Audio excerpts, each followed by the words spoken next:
শুভ শিৱৰাত্ৰি বন্ধুসকল, মোৰ নতুন এটা ভিডিঅ'লৈ আপোনালোকক স্বাগতম জনাইছোঁ। এতিয়া সময় 1:30 বাজে। মই আৰু চিৰাগে ক'ত গৈ আছোঁ গোটেইটো আপোনালোকক দেখুৱাই থাকিম। আশা কৰোঁ আপোনালোকৰ চাই ভাল লাগিব।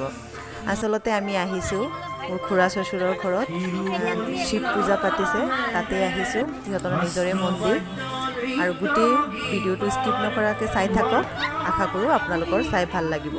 মই আজি ধূপ চাকি জ্বলাব নোৱাৰিলোঁ, তাৰ কাৰণে মনটো সঁচাকৈ বহুত বেয়া লাগিছে। আঁতৰৰ পৰা যিমানখিনি পাৰোঁ মই আপোনালোকক দেখুৱাবলৈ চেষ্টা কৰিম। আশা কৰোঁ আপোনালোকৰ চাই ভাল লাগিব। ভাল লাগিলে প্লিজ লাইক এটা দি দিব।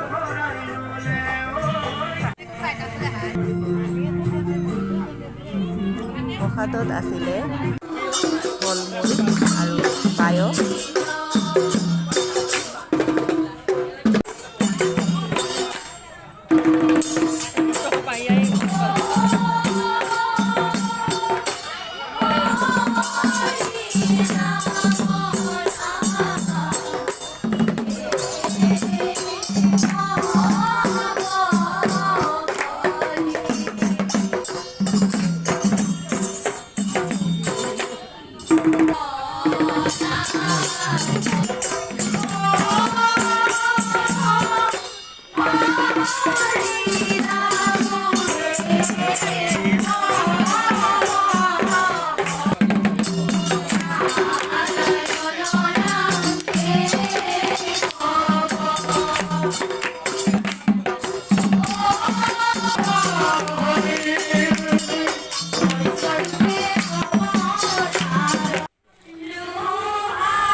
দুপৰীয়া ভোগত আছিলে খিচিৰি আৰু লাবৰা চব্জি।